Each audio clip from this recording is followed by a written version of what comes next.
മോളിൽ നിന്ന് സോളാർ പാനലിൽ നിന്ന് വന്ന് കയറുന്ന പൈപ്പ് ഇതാ. ഏറ്റവും ടോപ്പിൽ നിന്ന് ഈ താഴെ കൂടെ ഒന്ന് കാണാം.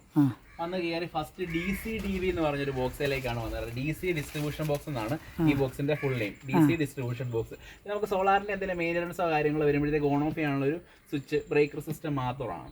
അതിനുശേഷം നമുക്ക് ഗുഡ്വിയുടെ 3 വാട്ടിന്റെ ഇൻവേർട്ടർ ഇതാണ്. ഇതിന്റെ ഇൻപുട്ടിൽ കയറുമ്പോൾ ഇത് DC വോൾട്ടേജ് ആയിരിക്കും. ഇൻപുട്ട് നമുക്ക് സോളാർ പാനലിൽ നിന്ന് വരുന്ന DC വോൾട്ടേജ് ആണ്. അത് ഇൻവേർട്ടറിന്റെ ഇൻപുട്ടിൽ കയറുമ്പോൾ DC വോൾട്ടേജ് ആയിരിക്കും. എന്നാൽ ഈ ഇൻവേർട്ടർ നമുക്ക് KCBക്ക് നമുക്ക് ഈ DC വോൾട്ടേജിനെ കൊടുക്കാൻ പറ്റത്തില്ല. KCBക്ക് കൊടുക്കണമെങ്കിൽ AC വോൾട്ടേജ് ഓൾട്ടർനേറ്റീവ് കറണ്ടിലേക്ക് നമുക്ക് മാറ്റിയാൽ മാത്രമേ നമുക്ക് KCBക്ക് കൊടുക്കാൻ പറ്റത്തുള്ളൂ. അപ്പോൾ ഈ DC വോൾട്ടേജിനെ ഇൻവേർട്ടർ കൺവേർട്ട് ചെയ്തിട്ട് AC വോൾട്ടേജ് ആകും. ഔട്ട്പുട്ട് ഇറങ്ങുമ്പോഴത്തേക്ക് ഇൻപുട്ടിൽ കയറുമ്പോഴത്തേക്ക് DC വോൾട്ടേജ് ആയിരിക്കും. ഔട്ട്പുട്ട് ഇറങ്ങുമ്പോഴത്തേക്ക് അപ്പം AC വോൾട്ടേജ് ആയിരിക്കും ഔട്ട്പുട്ട് ഇറങ്ങുന്നത്. അതുകൊണ്ട് തന്നെ വൈഫൈ ആയിട്ടെല്ലാം നമ്മൾ കൺട്രോൾ ചെയ്യുന്നത്, നമ്മുടെ സിസ്റ്റത്തെ മുഴുവൻ കൺട്രോൾ ചെയ്യുന്നത് നമ്മുടെ ഈ ഗുഡ്വിയുടെ ഇൻവേർട്ടറാണ്. ഇതാണ് വൈഫൈ ആയിട്ട് നമ്മൾ കണക്ട് ചെയ്തിരിക്കുന്ന ലോഗർ എന്ന് പറയും ഇതിനെ. ഇതിൻ്റെ AC ഔട്ട്പുട്ട് ഇറങ്ങിയിട്ട് ഇതിനെ DC-DB എന്ന് പറയുന്നതുകൊണ്ട് തന്നെ ഇത് AC-DB. ഇത് സോളാറിൻ്റെ സൈഡിൽ എന്തെങ്കിലും മെയിൻ്റനൻസ് വരുമ്പം ഓൺ ഓഫ് ചെയ്യാനായിട്ടുള്ള സ്വിച്ചാണ്.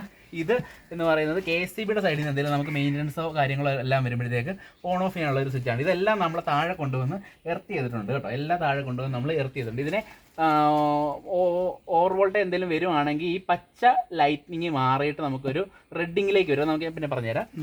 ഈ പച്ച ലൈറ്റിങ് മാറിയിട്ട് നമുക്ക് റെഡിലേക്ക് വരും. അതിനുശേഷം ഈ AC-DBയുടെ ഔട്ട്പുട്ടാണ് നമുക്ക് സോളാറിൻ്റെ പ്രൊഡക്ഷൻ അറിയാനായിട്ടുള്ളൊരു മീറ്ററാണിത്. സോളാറിൻ്റെ പ്രൊഡക്ഷൻ അറിയാനായിട്ട് ഇതിനകത്ത് നമുക്ക് സോളാറിൻ്റെ പ്രൊഡക്ഷൻ ആ ഇൻവേർട്ടറെ നമുക്കറിയാം. അതുകൊണ്ട് തന്നെ സോളാറിൻ്റെ പ്രൊഡക്ഷൻ നമുക്ക് ഈ മീറ്ററെ നമുക്ക് അറിയാൻ പറ്റും. 45 kWh എന്ന് പറഞ്ഞാൽ 45 യൂണിറ്റ്. ഒരു kWh എന്ന് പറഞ്ഞാൽ 1 യൂണിറ്റാണ്. അപ്പോൾ 45 kWh എന്ന് പറഞ്ഞാൽ 45 യൂണിറ്റ് ഇതുവരെ സോളാറിൽ നിന്ന് നമ്മൾ പ്രൊഡക്ഷൻ നടത്തി. എന്നുവെച്ചാൽ വെച്ചതിന് ശേഷം കുറേ ദിവസം മഴയായിരുന്നല്ലോ, അപ്പോൾ അതിൻ്റെ ചെറിയൊരു കുറവുണ്ട്.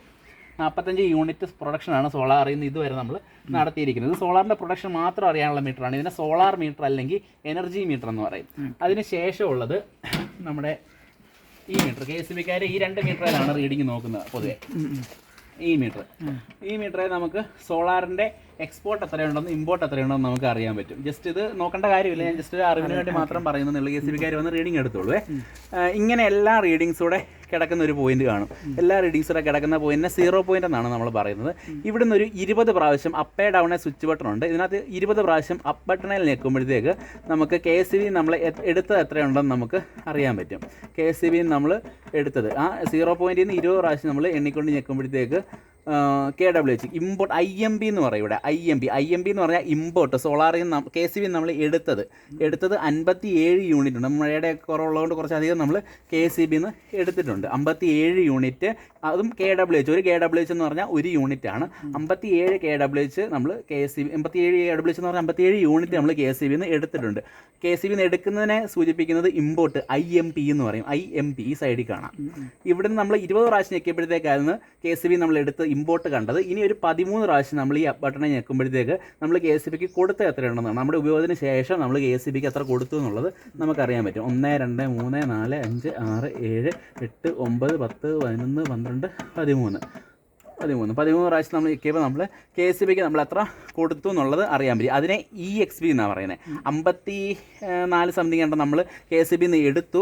നമ്മുടെ ഉപയോഗത്തിന് ശേഷം നമ്മൾ 36 യൂണിറ്റേ KCBക്ക് കൊടുത്തുള്ളൂ. മഴയുടെ കൊണ്ട് ചെറിയ കുറച്ചധികം നമ്മൾ KCBന്ന് എടുത്തിട്ടുണ്ട്. അതാണ് ഇത് തമ്മിലുള്ള ഡിഫറൻസ്. IMB എന്ന് പറഞ്ഞാൽ നമ്മൾ KCBന്ന് എടുക്കുന്നത്, എക്സ്പോർട്ട് എന്ന് പറഞ്ഞാൽ EXP എക്സ്പോർട്ട് നമ്മൾ KCBക്ക് കൊടുക്കുന്നത്. ഇതെല്ലാം KWHലായിരിക്കും വരുന്നത്. ഒരു KWH എന്ന് പറഞ്ഞാൽ 1 യൂണിറ്റാണ് നോർമലി വരുന്നത്. പിന്നെ നമ്മൾ മെയിനായിട്ട് ശ്രദ്ധിക്കേണ്ട 2 കാര്യം എന്ന് പറഞ്ഞാൽ ഈ 2 ബോക്സിനുള്ളിൽ SPD എന്ന് പറയും, സർജ് പ്രൊട്ടക്ഷൻ ഡിവൈസ് ആണ്. ഈ ഗ്രീൻ കളറിൽ കാണാം. ഇതിനകത്തുണ്ട് DC-DBക്കകത്തുണ്ട് AC-DBക്കകത്തുണ്ട്. അത് ഈ KCBയുടെ സൈഡിൽ നിന്നും പാനലിൻ്റെ സൈഡിൽ നിന്ന് ഓവർ വോൾട്ടേജ് വരാതിരിക്കാനായിട്ട്, ഓവർ വോൾട്ടേജ് വന്ന് ഇൻവേർട്ടറിന് ഡാമേജ് ഒന്നും സംഭവിക്കാതിരിക്കാനായിട്ട് ഓൾറെഡി നമ്മൾ ഈ 2 സൈഡിലും KCBയുടെ സൈഡിലും സോളാറിൻ്റെ സൈഡിലും ചെയ്ത് വെക്കുന്ന ഒരു എക്യുപ്മെൻ്റ് ആണ് SPD, സർജ് പ്രൊട്ടക്ഷൻ ഡിവൈസ് എന്ന് പറയും. ഈ പച്ച കളറിൽ ലാസ്റ്റ് ഇരിക്കുന്നത്. അത് നമുക്കൊരു ഓവർ വോൾട്ടേജ് എങ്ങാനും വന്നാൽ അത് ഇപ്പോൾ ഗ്രീൻ ആയിരിക്കുന്നത് റെഡിങ്ങിലേക്ക് മാറും. റെഡിങ്ങിലേക്ക് മാറുമ്പോഴത്തേക്ക് നമ്മളെ ഒന്ന് ഇൻഫോം ചെയ്യുകയാണെങ്കിൽ നമ്മൾ വന്നത് റിപ്ലേസ് ചെയ്ത് തരും. അത്രേ ഉള്ളൂ നോർമലി ചെക്ക് ചെയ്യാനായിട്ടുള്ള കാര്യം. രണ്ടേലും അങ്ങനെ റെഡ് വരുവാണെങ്കിൽ ഇതിനെ AC-SPD എന്ന് ഇതിനെ DC-SPD എന്ന് പറയുന്നത്. ഒരു ഫോട്ടോ നമുക്ക് അയച്ചു തന്നാൽ നമുക്ക് ഏതാണെന്നുള്ളത് അറിയാൻ പറ്റും. അപ്പോൾ നമ്മൾ വന്നത് റിപ്ലേസ്. ആദ്യത്തെ 3 വർഷത്തെ ടോട്ടലി സിസ്റ്റത്തിന്റെ ഫുള്ള് ഇത് നമ്മൾ തന്നെയാണ്. ഇതിനകത്ത് 0 ഓഫ് കോസ്റ്റ് ആണ്. കസ്റ്റമറിന് ഒരു രൂപയിലും പേയ്മെന്റ് വരുന്നില്ല. അതിന് ശേഷമുള്ളത് നമുക്ക് എന്തെങ്കിലും പേയ്മെന്റ് വരുന്നുള്ളൂ. അത്രേ ഉള്ളൂ.